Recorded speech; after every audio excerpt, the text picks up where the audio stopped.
Приветствую вас, дорогие слушатели. Сегодня вас ждет жизненная история.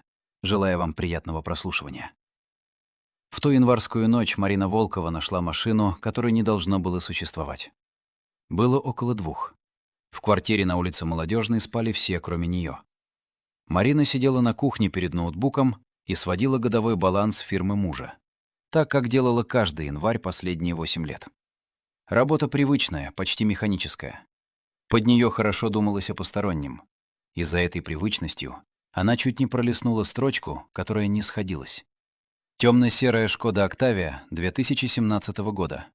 Марина помнила ее продажу позапрошлой весной за наличные, знакомому Руслана. Сняли с учета тракта, списали, забыли. А теперь «Шкода» снова висела в расходах фирмы. За нее платили страховку. Ей заливали полный бак дважды в месяц. За нее гасили транспондер на объездной. 14 месяцев подряд. Ровными, аккуратно проведенными суммами. Все компенсации уходили на одну карту. Держатель А.В. Северцева. Такой фамилии в делах тракта Марина не встречала. Ни среди сотрудников, ни среди подрядчиков. Она открыла данные транспондера и посмотрела, где машина ночует. Ни у офиса, ни у их дома. Заречный, другой берег реки. Один и тот же адрес каждую ночь. 1,5 года. Одна и та же чужая улица. Первым в ней проснулся не страх, а бухгалтер.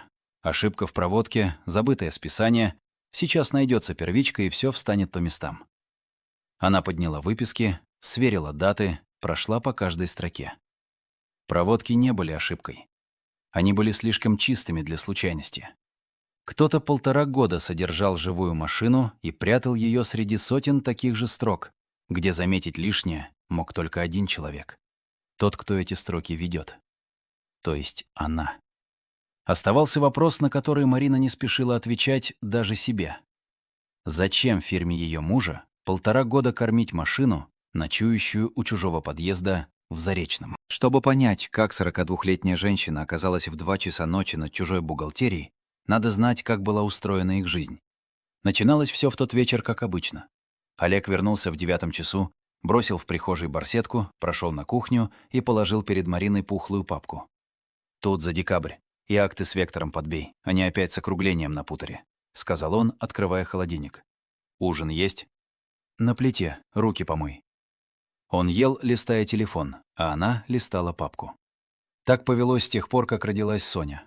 Марина тогда сидела дома, а фирма Олега с Русланом только вставала на ноги. Брать бухгалтера со стороны было и дорого, и опасно. Слишком много такого, чего чужому человеку не покажешь. Она взялась помочь на время. Первые 8 лет Марина совмещала помощь мужу с официальной работой, а затем окончательно ушла из нее, решив, что вкладывается в общее семейное дело. Так временная помощь растянулась на 16 лет и превратилась в полноценное ведение бухгалтерии 2 юридических лиц, которой она занималась вечерами, после домашних дел, между уроками дочери и звонками матери. Официальной зарплаты за это Марина не получала. Какая зарплата? Это же семья, это общее. Олег так и говорил. «Ты не чужому дяде считаешь, ты в наш карман работаешь». Логика выглядела разумной ровно до того дня, когда карман переставал быть общим. Своей карты, на которую капал бы ее собственный заработок, у Марины не было. Были деньги, которые Олег давал на продукты, на Соню, на лекарства матери. Он переводил ровно столько, сколько считал нужным, и она мысленно отчитывалась, куда ушло. Из комнаты вышла Соня с тетрадью.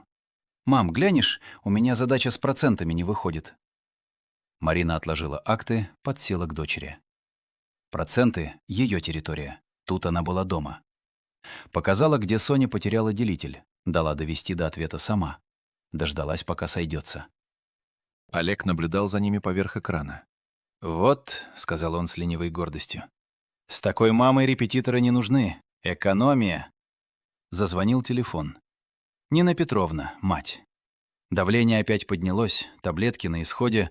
Завтра нужно в аптеку и заодно бы записать ее к терапевту. Марина пометила на полях декабрьской папки: аптека, поликлиника, талон. Так и складывались ее дни на полях чужих документов. Позже, убирая со стола, она вспомнила прошлую осень, и это воспоминание теперь легло неудобно. Тракт тогда выиграл крупный подряд на перевозки. Схему расчетов, которая позволила подать лучшую цену и все-таки не сработать в убыток, придумала Марина за 10 минут на этой самой кухне, на обороте квитанции. А на корпоративе Олег поднял бокал и сказал партнерам: «Это все я просчитал, ночей ради вас не сплю». Она сидела рядом и улыбалась. Тогда ее это не задело. Она привыкла, что фирма — его, а она при фирме. Задело сейчас, когда на карте чужой женщины лежали деньги, аккуратно выведенные из этого самого «его». «Оля», — сказала она, будто между делом, — «мне бы Соне зимние сапоги. Старые совсем сбились. 1008». «На той неделе кину», — ответил он, не отрываясь от телефона. «Сейчас на фирме кассовый разрыв». Кассового разрыва не было. Марина знала это лучше него. Она сама вела кассу. Но спорить не стала. Спорить о деньгах с человеком, который держит все деньги — занятие для того, у кого есть свои. Утром она ничего не сказала. Налила Олегу кофе, послушала, как он ругает мост через Туру и вечные пробки, посмотрела, как он целует Соню в макушку и обещает подбросить до школы. Обычное утро. Делать обычное утро из чего угодно она умела. А вечером, когда квартира затихла, начала проверять машину. Тихо, не поднимая шума, как привыкла проверять любую сомнительную цифру. Первым делом — страховку. Полис оформлен на тракт, но вписан в него один единственный водитель. И это не Олег и не кто-то из сотрудников фирмы. Дальше заправки.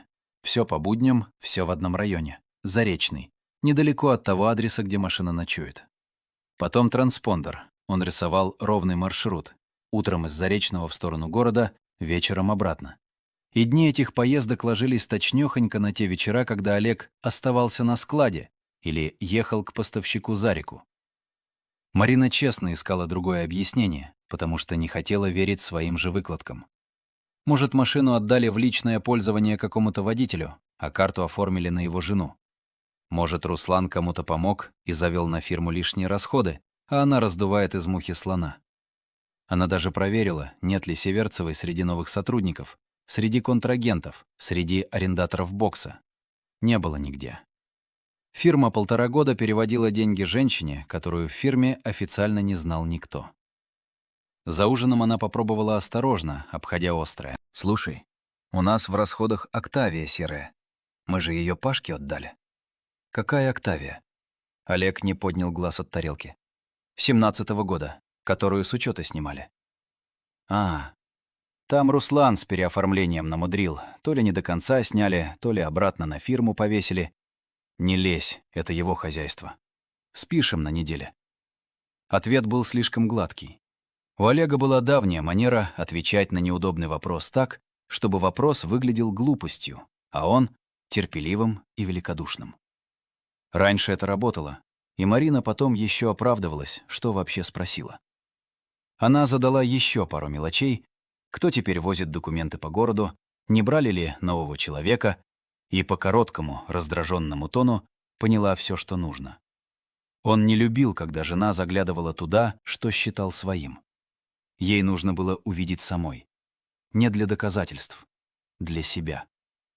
Чужим словам Марина не верила. Своим догадкам верила еще меньше, пока не посмотрит своими глазами. В четверг она сказала матери, что задержится по делам, а Соне, что едет к подруге. Поставила машину напротив нужного дома в Заречном, заглушила мотор и стала ждать. За собой было неловко. 42 года, а сидишь в темноте во дворе, как в дешевом сериале, и следишь за собственным мужем. Олег приехал в 8 часу. Куртку она узнала раньше, чем разглядела его самого. Он достал из багажника пакеты из ленты. Обычные, тяжелые, с картошкой, молоком, детским соком, и пошел к 3-му подъезду. Кот набрал не глядя, пальцы помнили. Дверь открылась перед ним, как перед своим. На 2-м этаже зажегся свет. Кухня. Молодая женщина с собранными в узел волосами. И мальчик лет 5, который выбежал в прихожую, повис у Олега на ноге, а тот подхватил его на руки и засмеялся. Легко, по-домашнему. Так, как дома уже давно не смеялся. Мальчик что-то говорил ему, тянул за рукав, показывал, Олег кивал, отвечал, гладил его по голове. Не гость. Хозяин, которого ждали к ужину. Марина не пошла туда. Рука тянулась к дверце. Внутри поднималось горячее и злое, что просилось наружу криком. Позвони она сейчас в эту дверь и устрой сцену. Получит сцену, и на этом все закончится. А ей нужна была не сцена. Ей нужно было понять, насколько глубоко это устроено и что за этим стоит. Кричать она умела хуже, чем считать. Она завела машину и уехала. Дома было темно и пусто. Свет она включать не стала. Достала из ящика тонометр, надела манжету, цифры вышли высокие. Налила воды, выпила до дна, приоткрыла на кухне окно, и морозный воздух потянул по ногам. Она сидела в темноте, пока не перестали подрагивать пальцы, и смотрела на свои руки, которыми много лет вела бумаги, оказавшиеся, похоже, частью чужого расчета. Прямой разговор она назначила себе сама и выбрала время. Соня уехала на школьную олимпиаду в соседний город на 3 дня. Мать была под присмотром соседки. Лишних глаз и ушей Марина не хотела. Начинать с женщины и мальчика она не стала. Положила перед Урегом распечатку по Шкоде. Всю, с адресом, с картой держателя, с датами. «Объясни мне это как бухгалтеру», — сказала она, — «не как жене». Олег посмотрел на бумаги, и она увидела то, чего боялась больше самой измены. Он не испугался. Не изобразил даже удивления. Выдохнул устало, почти с облегчением. Будто с плеч сняли надоевший груз. «Докопалась», — сказал он. «Ну, рано или поздно. Кто она? Какая разница? Алла. У подрядчика нашего работает. В брокерской конторе. 1,5 года. Слово за слово так вышло. Ты уходишь?» Собирался весной. По-человечески. Соне бы объяснили спокойно, ты бы притерлась. Но раз уж ты сама все раскопала, да, ухожу. Он говорил ровно, без надрыва. И от этой ровности становилось холоднее, чем стало бы от крика. Перед ней сидел не оступившийся муж, который трясется и просит прощения. Перед ней сидел человек с планом, у которого машина в Заречном была одной из статей расхода, заранее заложенной в смету. «Хорошо», — сказала она, держа голос. «Разведемся. Квартиру делим пополам. Соня со мной, алименты по закону». Олег усмехнулся, и эта усмешка сказала ей, что главное он приберег напоследок. «Марин, какая квартира пополам? Она в ипотеке, ты забыла? А первый взнос ты у фирмы занимала. Есть договор займа, все оформлено. Так что после раздела за тобой еще и долг перед трактом повиснет. По-хорошему тебе с этого развода не причитается вообще ничего». Он налил себе воды, отпил, поставил стакан, будто вел переговоры с несговорчивым поставщиком. «Официально ты 8 лет нигде не работаешь. Стажа нет, дохода нет. Зарплата у меня оформлена по минималке. Ты сама мне ее такое и рисовала, чтобы налогов меньше. Значит, и алименты будут копеечные, процент от минималки. На что вы с Соней жить будете, ты подумала? Я не зверь, помогу первое время. Но если вздумаешь воевать, только хуже сделаешь. Сама ведь понимаешь, ты у меня все бумаги знаешь. Проиграешь». Марина слушала и заставляла себя не перебивать, чтобы не спугнуть, чтобы он выложил все. Он и выкладывал, спокойно, по пунктам, как человек, много раз проговоривший это про себя. Все было продумано, и минимальная зарплата, которую она же ему и оформляла, и ее отсутствие в трудовых книжках, и этот заем, о котором она слышала впервые. «Какой заем?» — сказала она, наконец, тихо. «Не было никакого займа». «Есть договор», — Олег пожал плечами. «Подписан, все чисто». Он ушел спать в комнату Сони, а Марина осталась на кухне с распечаткой, которая теперь казалась мелочью. Заем. Первый взнос за эту квартиру собирали 8 лет назад вместе, и она помнила те деньги до рубля. Часть — их с Олегом накопления, часть мать, Нина Петровна, продала гараж и старую дачу под Тюменью и отдала им, чтобы у внучки была своя комната. Никаких денег от фирмы не приходило. Никакого договора займа Марина не подписывала. Значит, где-то лежит бумага с ее подписью, которую она не ставила. Утром она не поехала к матери и не стала звонить подругам. Она сделала то, что умела лучше всего. Открыла архив тракта. Ключи от всех папок были у нее. Олегу и в голову не приходило, что оружие много лет хранится в руках жены. Он считал бухгалтера обслугой и забыл, что бухгалтер — это память фирмы. Искала 2 дня между стиркой, аптекой и обедом для матери. Нашла.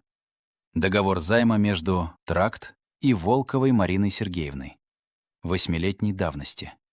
Сумма — ровно первый взнос за квартиру, до копейки. График, по которому она будто бы годами возвращала эти деньги наличными в кассу. И подпись. Ее подпись. Похожая, почти неотличимая. Почти, потому что хвост у буквы «М» уходил не в ту сторону. Так его заворачивал кто-то другой, не она. Марина положила рядом настоящие свои подписи на старых актах и сверила. Разница была мелкой, но она была. Дальше она подняла банковские выписки того года, их семейные и фирмы. Ни одного поступления от тракта на ее счет. Взнос ушел застройщику 2 платежами с общего семейного счета и наличными, теми, что принесла мать. Она позвонила Нине Петровне, спросила, будто для порядка, сохранилась ли расписка от покупателя гаража. Мать удивилась, но ответила, что хранит все подписанное в желтой папке на антресоле. Там и расписка, и договор купли-продажи. И была еще одна деталь, которая добила картину. В договоре стоял расчетный счет тракта, куда Марина якобы возвращала заем. Этот счет фирма открыла на 2 года позже даты, стоящей на договоре, в другом банке, куда переходили потом. И реквизиты тогда переоформляла она сама. Бумага, датированная 8 годами назад, ссылалась на счет, которого в тот момент еще не существовало. Марина сидела над разложенными листами и складывала одно с другим, спокойно, как сводит баланс. Измену она искала, измену нашла. Но за изменой открылось другое, холодное и рассчитанное. Кто-то не в порыве, не сгоряча, а загодя, с чужой рукой и поддельной датой готовил ей место должницы в ее собственном доме. И работал этот кто-то ровно тем инструментом, который она годами держала сама, ее бумагами, ее доверием, ее привычкой не задавать лишних вопросов. Утром Марина проснулась раньше будильника с ясной и холодной головой. Пока Олег спал, она сделала то, что откладывать было нельзя. Каждый лист поддельного договора она сфотографировала при ровном свете, страницу за страницей. Потом еще раз переписала реквизиты от руки, чтобы ничего не смазалось. Оригинал вернула в ту же папку, в тот же порядок, в котором он лежал, так, чтобы никто не заметил, что бумагу трогали. Копии выписок, своих настоящих подписей на старых актах, справок по счетам она свела в отдельную папку и продублировала ее на флешку. А флешку убрала не дома. Убежденность, что подпись не ее, ничего не стоила в чужих руках. Доказывать придется ей. И доказывать бумагами. За завтраком Олег был почти ласков. «Ты подумай спокойно», — сказал он, размешивая сахар. «Разойдемся без войны, по-тихому. Я тебе первое время подкину на жизнь, помогу, пока встанешь на ноги. Только на квартиру не лезь, себе же хуже сделаешь. Оно тебе надо, судиться, нервы, Соню трепать». «Подумаю», — ответила Марина. Больше она не сказала ничего. Ни да, ни нет, ни спасибо. Пусть считает, что запугал. Напуганная жена удобнее. А она за эту ночь перестала быть удобной. Только показывать этого пока не собиралась. К матери она поехала в тот же день. Нина Петровна встретила ее пирогом и жалобами на давление. А Марина сидела на кухне, где выросла, и не знала, с чего начать. Всего рассказывать она не стала. Ни про Аллу с мальчиком, ни про подделку. Сказала ровно столько, чтобы мать поняла. У них с Олегом все серьезно. Дело идет к разводу. И Олег хочет оставить ее без жилья, придумав, будто квартиру покупали на занятые у фирмы деньги. Нина Петровна отставила чашку. «На занятые?» — переспросила она. «Да, я гараж и дачу под это продавала. Своими руками деньги вам привезла». «Мам, а бумаги остались? Расписка, договор с покупателем?» «А как же? Я подписанное не выбрасываю». Она принесла с антресоли желтую папку, и они вдвоем разобрали ее на столе. Договор купли-продажи гаража, расписка покупателя, Старая сберкнижка, где видно было снятие. Мать не спрашивала лишнего, но руки у нее подрагивали. «Ты, дочка, если что затеяла, делай по уму», — сказала она. «У меня, сама знаешь, только пенсия. Большего дать не могу. Но что мое, забирай, доказывай». Марина забрала копии, оригиналы оставила матери. Денег не взяла, хотя Нина Петровна совала ей отложенные на похороны тысячи. От этого предложения стало горше, чем от всего разговора. За старыми выписками пришлось идти в банк и платить за архивную справку. Деньги, которых было жалко, но без бумаг все держалось только на ее словах. Документы 8-летней давности поднимали неделю. Она звонила, напоминала, ждала. Дома раскладывала листы на полу, метила стикерами, фотографировала еще раз на всякий случай. Каждая бумажка по отдельности не весила ничего, и только вместе они начинали что-то значить. Дальше пошли недели тихой, упорной работы. Марина поднимала банковские выписки того года, сверяла каждую сумму, выстраивала цепочку. Вот накопление, вот деньги матери, вот 2 платежа застройщику и ни рубля от тракта на ее счете. Отдельно она выписала дату открытия того расчетного счета, что стоял в договоре. Счет завели на 2 года позже. Настоящие свои подписи собирала по годам. Заявления, старые доверенности, поздравительная открытка сестре, где расписалась в шутку. Копию поддельного договора держала при себе. Дело не складывалось из одной красивой ошибки. Она понимала, что убеждать придется совокупностью, и что многое зависит от того, кто и как ее выслушает. К юристу она пошла не к дешевому. Лариса Аркадьевна вела семейные и имущественные споры. Принимала в неприметном офисе на Ленина, где пахло бумагой и растворимым кофе. Ей было под 50, говорила она негромко и точно, и с порога никаких чудес не сулила. «По порядку», — сказала она, выслушав и просмотрев бумаги. «То, что подпись похожа на не ваша, суду вы словами не докажете. Нужна почерковедческая экспертиза, и оплатите ее вы. Дальше. Деньги. Заем подразумевает, что деньги выдали. Надо показать, что движения по нему не было ни по одному счету. Плюс происхождение взноса, плюс этот ваш счет анахронизм. По отдельности придирки, вместе картина. Одной ошибкой в реквизитах не обойдемся. Она отложила листы и посмотрела на Марину прямо. Теперь неприятное. Вы много лет вели их бухгалтерию. Подробности серой бухгалтерии мне необходимо знать, чтобы оценить ваши риски. Но использовать эти документы как средство давления мы не будем. В этой истории вы не сторонний свидетель. И если у фирмы вся сера, то, потянув за это, вы зацепите и себя. Это не оружие, это яма, и для вас тоже. Раздел имущества и проверка подделки – вообще разные дороги. Их не надо валить в одну кучу. И учтите, дело не на неделю, оно на месяцы и на деньги. А еще, она чуть помолчала, вам нужен свой официальный доход. Без него вы в суде женщина без опоры. А мне самой что за это грозит? Спросила Марина. За то, что я эти книги вела?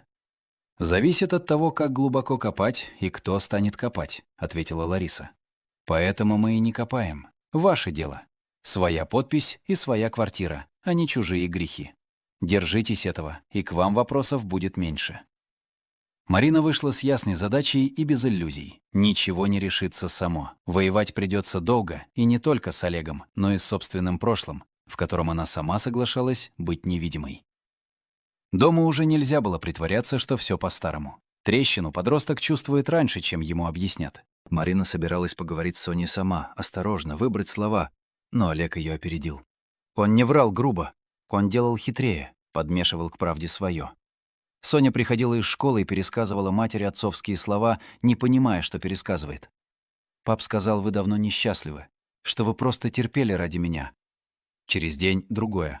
Он говорит, тебе главная квартира, что ты за деньги воюешь и фирму его хочешь развалить. Еще через день тише. Ты правда подала на него? Ты вообще собиралась мне сказать? Или, как всегда, сама все решишь? В этом жалило то, что доля правды тут была. Марина действительно многое решала молча, действительно не рассказывала. И теперь ее молчание работало против нее. Она не могла выложить 16-летней дочери ни поддельную подпись, ни серые схемы, ни женщину с чужим мальчиком. Она отвечала осторожно, обходя острое. А для Сони эта осторожность звучала как признание отцовской правоты. «Соня, все сложнее, чем он говорит. У тебя всегда все сложнее», — сказала Соня, и в голосе задрожала обида. «А папа хоть объясняет». На выходных Соня подступила снова, резче. «Ты что, правда хочешь его посадить? Тёма-то при чем? Ему 5 лет!» Марина отложила нож, которым чистила картошку. «Я никого не хочу сажать, Соня. Я хочу, чтобы у нас с тобой остался дом. Тогда почему ты все прячешь? Почему я про своих родителей узнаю от папы?»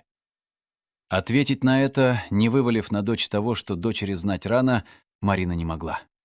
Она промолчала, и молчание снова сыграло против нее. Она не была ни глупой, ни неблагодарной. Она любила обоих, боялась, что дом рассыпется, и хваталась за то объяснение, где виноват кто-то один, и все поправимо. Через несколько дней Соня объявила, что поживет у папы. Марина не запрещала и не давила на жалость. Собрала ей сумку, зарядку, учебники, любимую толстовку, сказала, что можно вернуться в любой момент, и не добавила ничего, чем удержала бы дочь виной. У отца Соня впервые увидела ту другую жизнь. После разговора с Мариной Олег перебрался к Алле в квартиру в Заречном, хотя часть вещей пока оставалась на Молодежной. В тех комнатах уже стоял чужой быт. Пятилетний Тёма ходил за Олегом хвостом, звал папой, тянул играть. Олег подкидывал его к потолку и смеялся легко, по-домашнему. Алла старалась при Соне быть приветливой. То чаю, то пирога, то расспросов про школу, но получалось у нее натянуто. И Соня чувствовала себя не дочерью, приехавшей к отцу, а гостьей, которую терпит. За общим ужином Тёма требовал, чтобы Олег сидел только рядом, кормил его с вилки и обещал в выходные горку. Олег обещал. Соня ела молча, а когда мальчик назвал ее по имени и спросил, будет ли она теперь их сестрой, за столом повисла тишина, которую никто не поспешил разбить. Спала Соня на кухонном диванчике и за стенкой слышала, как отец с Аллой вполголоса обсуждают, куда поедут летом. Своего имени в этих планах она не разобрала. Хуже была не Алла. Хуже были разговоры Олега о будущем. В них помещались и он, и Алла, и Тёма, которому надо в хорошую школу. А место Сони оставалось где-то с краю, необозначенным. И еще она заметила нестыковку. Отец повторял, что до последнего пытался сохранить семью ради нее, а вокруг стоял быт, устроенный давно и прочно. Детские игрушки, знакомая соседям машина во дворе, продукты, купленные на всех. Это не походило на человека, которого вынудили уйти вчера. Соня вернулась к матери через несколько дней. Занесла сумку, постояла на кухне. У них там... Начала и осеклась. Ладно, неважно. Прощения она не попросила и на сторону матери не перешла. Между ними осталась холодность, недоверие, но Соня была дома. Первые дни они почти не разговаривали. Соня ела у себя, отвечала односложно, на вопрос про школу пожимала плечами. Марина не лезла с объятиями и объяснениями. Доверие силой не вернешь. Можно только не соврать еще раз. Поняв, что жена не отступает, Олег перекрыл деньги. Общий счет за ночь опустел. Все ушло на нужды бизнеса. Карта, на которую он давал, перестала пополняться. На все вопросы у него был один ответ. Деньги официально его, и он вправе распоряжаться. Юриста и экспертизу оплачивать он отказался наотрез. Продолжал платить только то, что было видно Соне: карманные, интернет, новые кроссовки, чтобы в ее глазах оставаться заботливым отцом, которого злая мать тащит по судам. Впервые за много лет Марина села считать не чужую фирму, а собственную жизнь.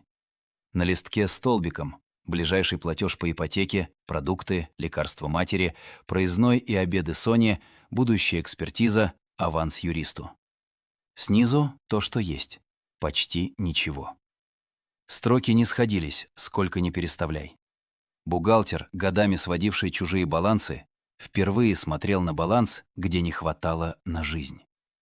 Ипотечный платеж подходил через неделю. Марина отменила все, что можно было отменить. Вернула в магазин так и не надеванные сапоги, которые все-таки купила Соня сама, перебрала шкатулку и отложила к продаже золотую цепочку, Подарок Олега на давнюю годовщину. Расставаться с ней было не жалко, пожалуй, даже наоборот. А потом позвонила соседка Нины Петровны. Мать увезли на скорой. Гипертонический криз, давление за 200. Проблемы с давлением у нее были давно, но легче от этого не становилось. В приемном покое Марину провели к врачу. «Криз сняли, состояние стабилизируем», — сказал он. «Но возраст, сердце. Полежит, обследуем. Часть препаратов у нас бесплатно, часть придется купить самим. И капельницы, и потом поддерживающие. Дома нужен покой, и чтоб первое время кто-то был рядом». «Сколько это примерно по деньгам?» — спросила Марина, доставая блокнот. Он назвал сумму, не запредельную, но такую, которой у нее сейчас не было. Она записала название лекарств, уточнила, на сколько дней их хватит, кивнула. Чужих таблеток она в руки не брала, и лечить мать сама не пыталась. Только слушала врача и считала. В больничном коридоре, под гудение лампы, все сошлось в одну простую и злую цифру. На ипотеку, экспертизу, лекарства и обычную жизнь одновременно денег у нее нет. Домой она вернулась поздно. Не раздеваясь, села к ноутбуку и открыла тот файл, который знала лучше всех — настоящую бухгалтерию тракта. Серые обороты, обналичка, конверты, вторые ведомости. Открыла новый документ и начала писать обращение в налоговую. Строчки ложились сами. Она годами держала эти цифры в голове. Несколько абзацев, и от фирмы Олега не осталось бы камня на камне. Не развод, а проверка, выемки до начисления. Он бы захлебнулся в этом и забыл про квартиру. Она дописала до середины и остановилась. За этим файлом стоял не только Олег. Руслан, у которого жена и 2 детей. Марина не знала, какую часть решений принимал он, а какую Олег. Водители, диспетчеры, кладовщики, которые возят и считают чужой груз и живут от зарплаты в конверте. Их семьи. Фирма, которая после такой проверки просто встанет. Соня, чья привычная жизнь держится в том числе на этих деньгах. И она сама. Эти ведомости вела ее рука. Она в них не свидетель, а участник. И отвечать пришлось бы и ей. Одним движением она топила разом виноватых и невиноватых, и себя в их числе. Она сидела перед экраном долго. Проще всего было дописать и отправить. И она честно взвесила это, а не отмахнулась в первую же минуту. Марина перечитала написанное. Убрала руки с клавиш. Выделила текст и удалила.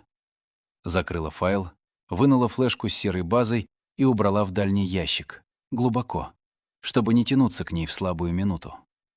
Мстить чужими судьбами она не будет, ни ради расплаты, ни как козырем при дележе. Легче ей стало не от жалости к Олегу, жалеть его не тянуло, а от того, что она не станет человеком, который выправляет свои беды, пуская ко дну чужих детей. Она взяла телефон и набрала Ларису Аркадьевну. «Фирму я трогать не стану», — сказала она. «Никакой налоговой. Работаем только по закону. Доказываем подделку, снимаем этот выдуманный долг и защищаем мою долю в квартире. Все. «Разумно», — ответила Лариса без паузы. «Так и чище, и надежнее. Только тогда 2 вещи. Деньги на экспертизу, сама она не сделается, и ваш собственный доход официальный. Судья спросит, на что вы живете, и ответ «муж давал» вас не спасет. Идите работать, Марина Сергеевна». Марина положила трубку и долго сидела в темноте, глядя на свой же столбик, где строки не сходились. Работать. 8 лет без записи в трудовой. Программы обновились. Ей 42. И все же другого пути, который не был бы подлостью или капитуляцией, у нее не оставалось. Утром она открыла ноутбук и впервые за 8 лет начала составлять резюме. Резюме получалось короткое и неловкое от всего, чего в нем не было. 16 лет она вела бухгалтерию 2 юридических лиц, а вписать это официально не могла. Тракт в ее трудовой не значился, зарплату там она не получала, подтвердить стаж было нечем. Последняя честная запись обрывалась 8 лет назад, и на неизбежный вопрос, чем она занималась все это время, полагалось отвечать семьей. Как это звучит для кадровика, Марина понимала заранее. На первом собеседовании начальник отдела, годившийся ей в сыновья, листал распечатку и хмурился.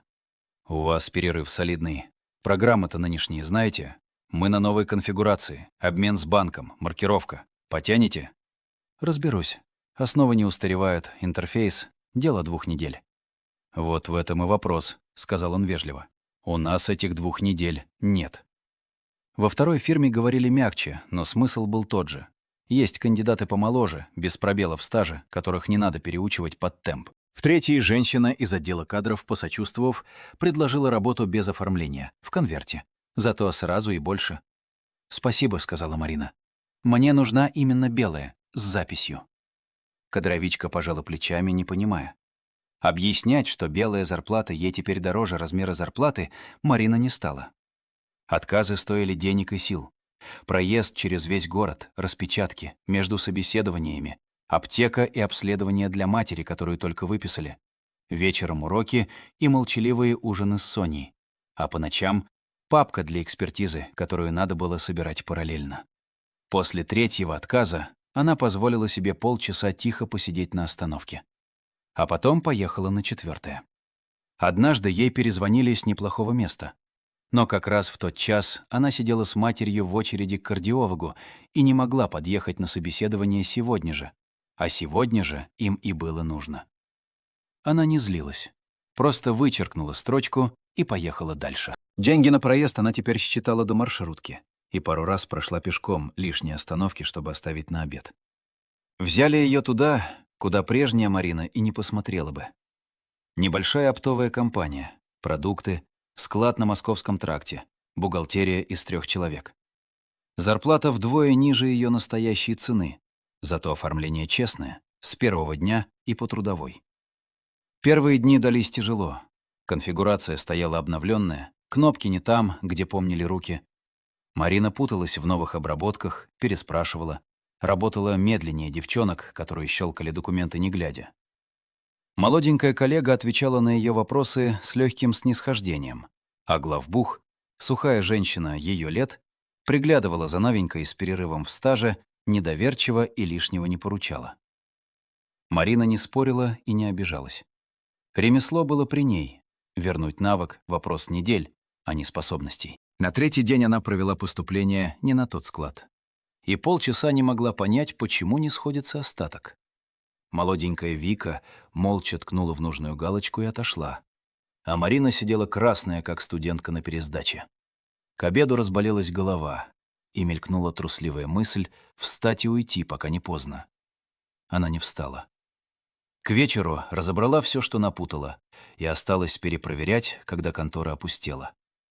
Через 3 недели она наткнулась на дыру. Компания 2-й год платила перевозчику по старому тарифу. Договор давно пересмотрели в свою пользу, но в учете осталась прежняя ставка, и никто не сверял. Марина подняла договор, приложение, акты, свела расхождение помесячно и положила расчет главбуху. Та проверила дважды, поджала губы и понесла к директору. Переплата за 2 года складывалась в сумму, от которой у него дернулась щека. «Это вы за 3 недели увидели?» — спросил директор. Это лежало сверху. Надо было сверить договор с тем, что стоит в базе. Компания выставила перевозчику претензию и часть денег вернула. После этого главбух стал оставлять ей задачи посложнее, а молоденькая коллега подсаживаться с вопросами. Марину не сделали начальницей и зарплату не подняли. Но разговаривать с ней начали иначе. Главбух, отдавая ей на неделе квартальную сверку, обронила. «Вы, оказывается, видите то, что другие пролистывают». Похвалой это не было, но и придиркой уже тоже. Первую белую зарплату она получила на свою карту. И эти деньги уже никто не мог перекрыть за ночь. Богатством они не были и проблем не решали. Марина разложила их так же, как чужие балансы. Часть на ипотеку, часть на лекарства и обследование матери, часть на повседневное для Сони, часть отложить юристу и на будущую экспертизу. Строки все равно не сходились, и недостающие на аванс эксперту она заняла у давней подруги, честно, под расписку и с уговором вернуть по частям. Это была не спасительная рука со стороны, а долг, который придется отдавать. В тот вечер она впервые за долгое время сама решила, на что уйдут ее деньги, и отчета у нее никто не спросил. Нина Петровна крупных денег ей не дарила. Не было у нее крупных денег. Только пенсия и та же отложенная тревога. Соня видела, что мать теперь уходит рано и считает каждую 1000. Однажды, вернувшись, Марина нашла на плите разогретый дочерью ужин и записку. Бабушке лекарства купила, чек на холодильнике. Ни объятий, ни разговора по душам за этим не последовало. Но и это было больше, чем неделю назад. Марина не стала делать из записки события. Поблагодарила коротко, спросила, хватило ли сдачи на маршрутку, и на том они разошлись по комнатам. Аллу Марина не искала, та нашла ее сама. Написала и попросила о встрече. Сошлись на нейтральном. Кофейня у драмтеатра, будний день, пустой зал. Алла оказалась моложе, чем помнилась из окна машины, и заметно усталой. Не победительница, не хищница, не раскаявшаяся сообщница. Женщина, которая держится за версию, в которую поверила. «Я не мириться и не оправдываться», — сказала она, комкая салфетку. «Я просто хочу понять. Олег говорил, у вас давно все формально, что вы холодная, что держитесь за деньги, что вы фирме крупную сумму должны и не отдаете, поэтому он один все тянет». «У вас Тёма», — сказала Марина. Это был не вопрос. 5 лет. Родила я его до Олега. Отца у него никогда не было. А Олег с ним возится. Обещал усыновить, документы завести. Тёма его папой зовет. Я не только про себя думала. Думала, у сына, наконец, будет отец. Он говорил, вы его до этого довели, добавила Алла тише. Что вы годами его не замечали. Только цифры да своя родня. «Может, и не замечала, как надо», — сказала Марина. «Плохая была жена, допускаю. Но плохая жена и выдуманный долг — разные вещи». Марина не стала спорить с ее обидой. Спорить было бы тратой сил. Она сказала ровно одно, проверяемое. «Займа не было. Я у фирмы денег не брала. Есть договор с моей подписью. Но подпись оспаривается. Экспертиза уже идет. Верить мне вы не обязаны. Сделайте проще. Спросите у Олега, на какой счет фирма перечислила мне эти заемные деньги. И попросите показать сам перевод. Не договор, банковский перевод. Если не покажет, подумайте, почему». Алла молчала. Она не бросилась защищать Олега, но и на сторону Марины не встала. Так быстро люди не разворачиваются. Допила кофе, сказала «мне пора» и ушла, унося с собой сомнения, которого раньше не было. От Олега она в тот день не ушла, и Марина на это не рассчитывала. Экспертизу готовили не наспех. Лариса Аркадьевна объясняла терпеливо. Эксперту нужны образцы, свободные, сделанные давно и без всякой связи с этим делом, и условно свободные, из документов, оформленных до конфликта. «Никаких подписей, поставленных сейчас специально», — предупредила она. «Их оспорят первыми. Ищите старое и настоящее». Марина носила пачками заявления, доверенности, подписи на школьных документах Сони, поздравительные открытки. Не все подходило. Где-то роспись была смазана, где-то стояла не ее рука, где-то не удавалось подтвердить дату. Одну открытку, на которую Марина возлагала надежды, эксперт отвел. Бумага годилась, но доказать, что подписана она именно тогда, а не задним числом, было нечем. Пришлось искать другое. Лариса заранее ожидала, что позднее представитель Олега поставит под сомнение происхождение образцов и потребует повторного исследования. Поэтому каждый документ проверяли особенно тщательно. Дата должна была подтверждаться независимо, а подпись быть сделанной задолго до конфликта. «И еще», — сказала Лариса, — «эксперт не напишет 100% подделка. Так не бывает. Он даст вероятность. Одна эта вероятность мало что решает. Работает она только вместе с тем, что перевода не было, что взнос ваш и вашей матери, и что счет в договоре открыт на 2 года позже. По отдельности – придирки». По ее же совету Марина отдельно в установленном порядке подала заявление о подделке подписи. Лариса сразу очертила границу. Это своя дорога, не часть имущественного торга. Прекращение проверки Марина Олегу пообещать не может и не станет. На квартиру, деньги или долю в деле заявление не меняется. А решать судьбу этой проверки будут уполномоченные органы, не она. И подача заявления еще не значит, что вина Олега доказана. Это значит только, что она перестала молчать. К Руслану Марина пошла сама, без угроз и без юриста. В его прокуренном кабинете на складе пахло соляркой и растворимым кофе. Руслан встретил настороженно и сходу решил, что она пришла торговаться. «Если ты под фирму копаешь или долю при разводе выбить хочешь, говори сразу», — начал он.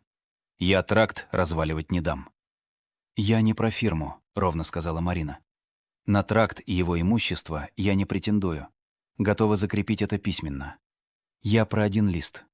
Договор займа с моей подписью. Подпись не моя. Ее происхождение сейчас проверяет эксперт. Денег по этому договору мне никто не переводил.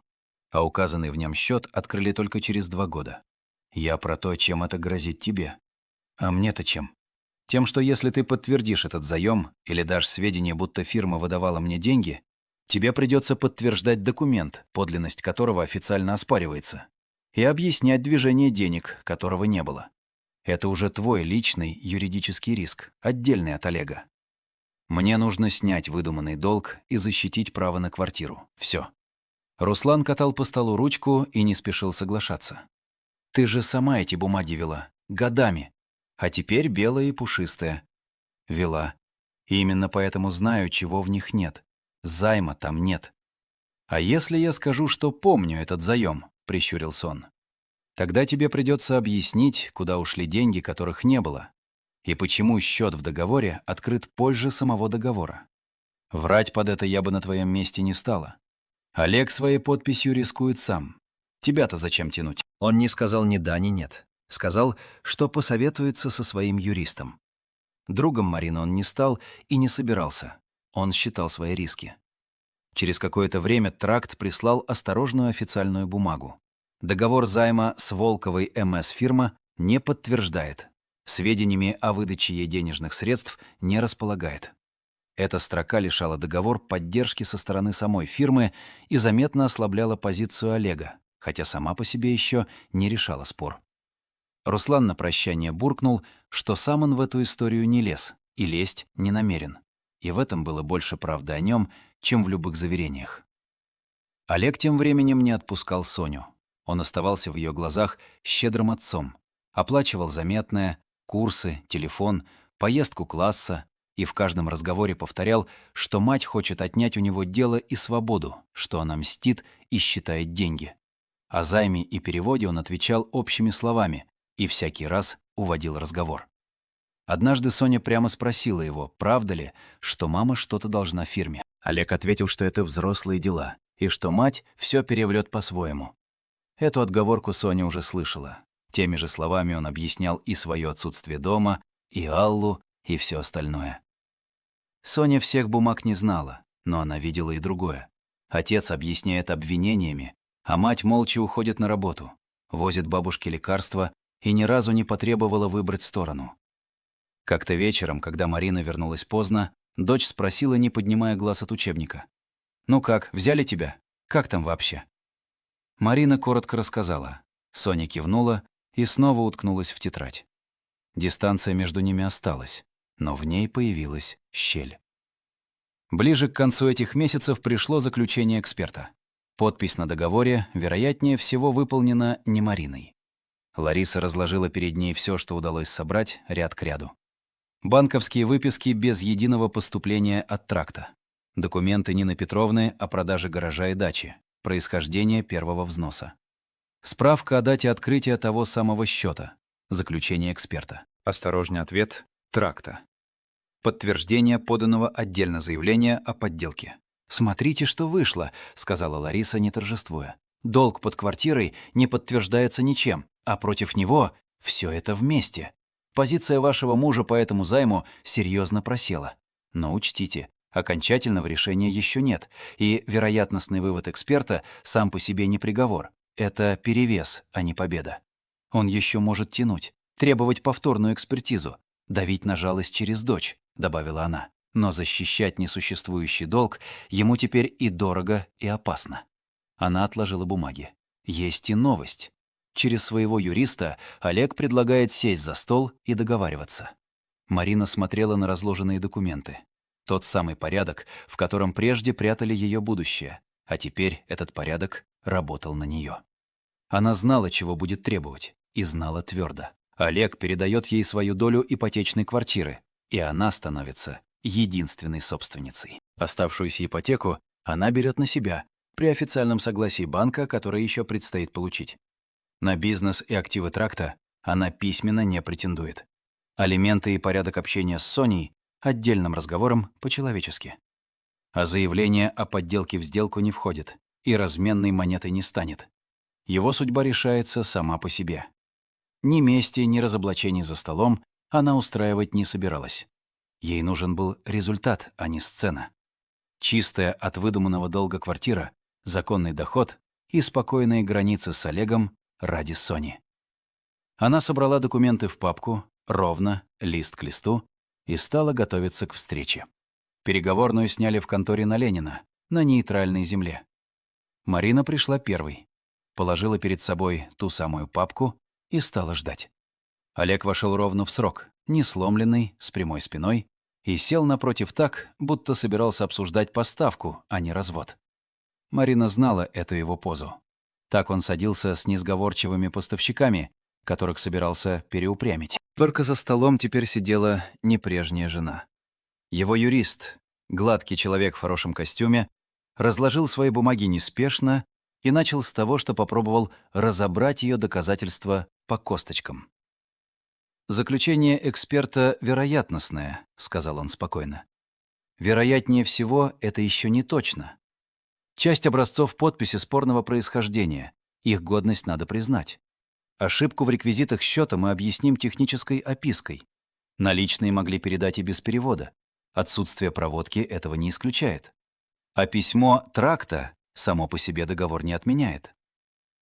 Лариса Аркадьевна слушала, не перебивая, и не стала уверять, что дело уже выиграно. «По отдельности каждый ваш довод имеет вес», — ответила она. «Мы не держимся за один. Передачи денег нет ни на одном счете. Фирма заем не подтверждает. Происхождение первого взноса подтверждено документами. Накопление супругов и деньги матери моей доверительницы. Счет, указанный в договоре, на его дату не существовал. Открыли его 2 годами позже, и опиской это не назовешь. Эксперт склоняется к тому, что подпись не ее. Подпись оспорена официально. Спорьте с каждым пунктом, это ваше право. Спорить со всеми сразу гораздо труднее. «Можно я как бухгалтер добавлю?» — сказала Марина, и юрист Олега на секунду сбился, не ожидав, что она заговорит по делу. Заем наличными в такой сумме проводят через кассу. Приходный ордер, отражение в учете, остаток. Ни ордера, ни проводки, ни остатка по кассе на ту дату нет. Эти книги я вела сама и знаю, чего в них нет. Выдачи не было. Юрист что-то пометил в блокноте и промолчал. Олег усмехнулся и заговорил сам, минуя представителей. «Слушай, давай по-взрослому. Квартиру я оставляю за собой, ипотеку тяну сам. За твою часть выплачу по-божески, в рассрочку. А этот несчастный заем, так уж и быть, прощу. И разойдемся без грязи». «Простить можно долг, который существует», — сказала Лариса, прежде чем Марина успела ответить. «Здесь его существование не доказано ничем. И прощаю, тут значит, признаю, что взять с вас нечего. А компенсация ваша занижена вдвое. Квартира куплена в браке, это общее имущество, и делится как общее, пока вы не докажете иное. Доказать вам пока нечем». «Мне не нужно тебя разорять», — сказала Марина, обращаясь к коллегу напрямую. «Мне нужно, чтобы у нас с Соней остался дом, а не долг, который я не брала. Дом не отдают в рассрочку.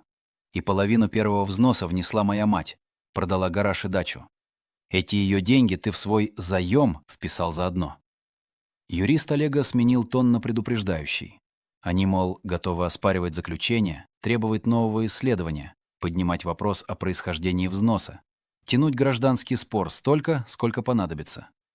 Пусть Марина Сергеевна подумает, готова ли она к годам судов, к нервам, к расходам. «Тянуть можно», — согласилась Лариса. «Не скрою. Дело способно затянуться, и легкой победы я не обещаю. Только посчитайте, чем это время обернется для вашей стороны. Квартира все это время остается спорным общим имуществом, не вашим единолично. Подтверждения займа как не было, так и нет. Тракт вашу версию не поддержал, а проверка по заявлению о подделке идет своим ходом, отдельно от нашего торга, и от того, договоримся мы или нет, она не зависит. Моя доверительница работает официально, Деньги на защиту у нее есть. И спешить ей теперь некуда. Олег молчал, катая по столу колпачок от ручки. Он привык, что последнее слово в деньгах остается за ним. И то, что жена сидит спокойно и не торопится, выбивало его сильнее любого крика. Тогда Олег зашел с другой стороны. Он подался вперед и заговорил тише, доверительно, как говорил когда-то, когда хотел, чтобы Марина уступила. «Ты о Соне подумала? Ты ж ее без обеспеченного отца оставляешь. Развалишь мне все, и она будет знать, что эта мать пустила отца по миру. Тебе такого надо? Ты всегда только о себе да о своих цифрах. Раньше этого хватило бы. Обвинение в эгоизме било по самому больному. И прежняя Марина начала бы оправдываться, доказывать, что она не такая, отступать шаг за шагом. Она выждала, пока улягутся слова, и ответила ровно. «Дочь — неразменная монета, Олег. На бизнес твой я не претендую. Ты это в бумаге увидишь. Видеться с ней я не мешаю и мешать не буду. Каким отцом ты для нее останешься, зависит от тебя одного. А любовь дочери квартиры не покупается. Ни моя, ни твоя». Далось ей это тяжело. Внутри все еще тянуло оправдываться, и она молча держала это в себе, пока не отпустила. Олег попросил перерыв и вышел с юристом в коридор. Вернулся он заметно тише. Считать он умел, и цифры складывались не в его пользу. Спор означал деньги на представителей и повторные исследования. Месяцы неопределенности с квартирой. Необходимость защищать договор, который не подтверждает даже собственная фирма. Риск новых вопросов по проверке подписи. Все более отдалявшуюся дочь и невозможность быстро начать жизнь с Аллой. Соглашение выходило дешевле и понятнее. Не раскаяние привело его к столу, а простая арифметика. Он еще пытался в коридоре считать вслух, что дешевле, но получалось одно и то же. Защищать договор, который не подтверждает даже сам тракт, выходило дороже, чем отказаться от борьбы за квартиру. «Хорошо», — сказал он. «Обсуждаем ваш вариант». Дальше был не один разговор, а несколько встреч, на которых выверяли каждую формулировку. Спорили долго. Юрист Олега хотел вписать, что Марина претензий по договору займа не имеет и обращений не поддерживает. «Нет», — сказала Лариса. «Заявление о подделке в сделку не входит. Моя доверительница не станет обещать, что проверка прекратится. Это не в ее власти, а во власти тех, кому положено. Хотите тихий раздел — делите имущество. Проверка идет отдельно, и в торг не включается». Юрист поморщился, но настаивать не стал. Спорное условие только затянуло бы все. По существу сошлись на следующем. Олег передает Марине свою долю в квартире. Единственной собственницей она становится только после надлежащего оформления, не раньше. Оставшуюся ипотеку переводит на нее исключительно с официального согласия банка. И до этого согласия вопрос решенным считать нельзя. Марина письменно отказывается от притязаний на бизнес и активы тракта. Алименты оформляют официально. Порядок общения с Соней прописывают отдельным документом. Заявление о подделке остается само по себе и ни на что не меняется. Отдельно, спокойно и подробно проговорили и то, что касалось Сони. Размер алиментов по закону, дни, когда Олег забирает дочь, право девочки в любой момент от поездки отказаться. Марина настояла, чтобы это записали не общими словами, а конкретно, чтобы потом никто не толковал вкривь. Признанием вины Олега соглашения не было, и Лариса проследила, чтобы такой строки в бумагах не появилось. Тяжелее всего дался банк. Марина подала документы на перевод ипотеки на себя, трудовой договор, справки о доходе, расчет платежеспособности, остаток долга, предложенный новый график. Согласие не было делом решенным, и несколько недель она жила с тревогой, что ее белой зарплаты попросту не хватит. Кредитный менеджер звонил, просил то справку за более длинный период, то подтверждение, что на новом месте она не на испытательном сроке. Марина собирала бумаги по второму кругу, брала на работе нужные справки и снова, как на собеседованиях, доказывала чужим людям свою состоятельность, только теперь уже цифрами, которые принадлежали ей самой. Банк в итоге согласился, но график предложил жестче, чем она рассчитывала, с меньшим послаблением по сроку. Она приняла и это. Пока банк думал, Марина каждое утро проверяла почту и приложения, и это ожидание изматывало сильнее переговоров. Там она хоть что-то решала сама, а здесь оставалось только ждать чужого «да». Когда согласие пришло, стороны оформили соглашение до конца. Доля Олега перешла к Марине, Она стала единственной собственницей и единственным заемщиком. Выдуманный долг перед трактом не был признан. Отказ от претензий к фирме закрепили письменно. Алименты и общение с дочерью развели по отдельным документам. Судьба заявления о подделке осталась за уполномоченными органами, и главной развязкой этой истории не стала. Победа на вкус оказалась не такой, как ее рисуют. Ни ликования, ни музыки за кадром. Была усталость, стопка подписанных листов и трезвое понимание, что дальше все придется тянуть одной. Она ждала, что станет легче разом, а стало просто тише. Из дома ушел человек, из бумаг ушел выдуманный долг, и в этой тишине предстояло дальше жить, считая уже только свои деньги. Алла ушла от Олега сама, и не ради Марины. После того давнего разговора в кофейне она попросила Олега показать банковский перевод по займу. Он не показал, стал путаться, злиться, уводить в сторону. За этим потянулось и остальное. Сроки развода, которые у него все сдвигались, обещанное усыновление Тёмы, до которого так и не дошли руки, рассказы про давно распавшийся брак, планы на общее будущее, где слишком много было слов и слишком мало сделанного. Она собрала вещи, забрала Тёму и уехала. Тёма, говорят, еще какое-то время спрашивал про Олега, а потом перестал. Как перестают спрашивать про то, чего все равно не вернуть. Марина узнала об этом стороной, не от нее, и никакого торжества не ощутила. Разоренным Олег не остался. Тракт работал по-прежнему, ведь налоговую Марина так и не тронула, и он был при деле и при деньгах. Потерял он другое — обе семьи и ту власть над Мариной, что держалась на ее зависимости. Ни карой, ни возмездием это назвать язык не поворачивался. Просто человек остался с тем, что сам построил. С Соней все выправлялось медленно, месяцами. Прощения дочь не просила, речей о раскаянии не произносила. Были неловкие общие ужины, за которыми обе больше молчали. Однажды Соня спросила прямо: «А мы теперь бедные?» Марина не стала ни пугать, ни утешать сказками. Сказала, что нет. Просто считают деньги, и это не стыдно, а нормально.